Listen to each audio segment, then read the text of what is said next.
السلام علیکم۔ امید ہے تمام دوست خیریت سے ہوں گے۔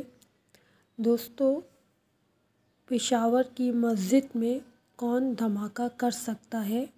مسجد میں کون دھماکہ کر سکتا ہے؟ اگر آپ کو میری ویڈیوز اچھی لگتی ہے میرے چینل کو لائک کیجیے، سبسکرائب کیجیے، شیئر کیجیے۔ مسجد میں کون دھماکہ کر سکتا ہے؟ وہی کر سکتا ہے جس کو پتہ نہ ہو کہ مسجد کون سی جگہ ہے، کیونکہ ہر مسلمان جانتا ہے کہ مسجد کون سی جگہ ہے۔ مسجد خدا کا گھر ہے اور نماز خدا سے ملنے کا ذریعہ۔ نماز میں مومن خدا سے ملاقات کرتا ہے، اس سے گفتگو کرتا ہے۔ کوئی مسلمان کیسے خدا کے گھر کو آگ لگا سکتا ہے؟ کوئی مسلمان کیسے خدا کے گھر کو دھماکے سے اڑا سکتا ہے؟ خدا سے ملاقات کرنے والوں کو کیسے مار سکتا ہے؟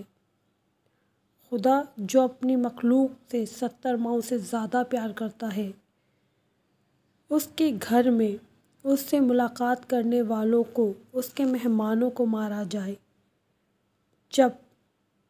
تو ایسے لوگوں پر جب خدا غضبناک ہوگا تو خدا کا عذاب ان پر نازل ہوگا۔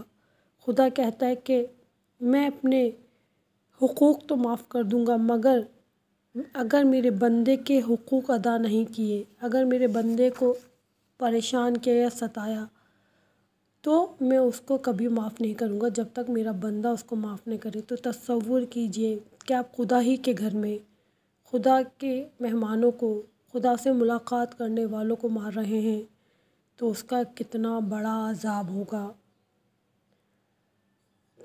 سوچئے پروردگار عالم کا کتنا بڑا عذاب ان لوگوں پہ نازل ہوگا۔ بس دوستو، ہم دعا کرتے ہیں ان شہداء کے گھر والوں کے لیے کہ پروردگار ان کو صبر عطا فرما، کہ جن کو بے گناہ تیری بارگاہ میں مار دیا گیا۔ تجھ سے ملاقات کرنے والوں کو، تجھ سے محبت کرنے والوں کو، اور رجب کا مہینہ اور شعبان کا مہینہ کے لوگ روزے بھی رکھتے ہیں، تو نہ جانے کتنے لوگوں کے روزے ہوں گے روزے کی حالت میں۔ اور جمعے کی نماز، جمعہ تو ویسے بھی بہت فضیلت کا دن ہے، اور بے گناہ لوگوں کو مارا گیا۔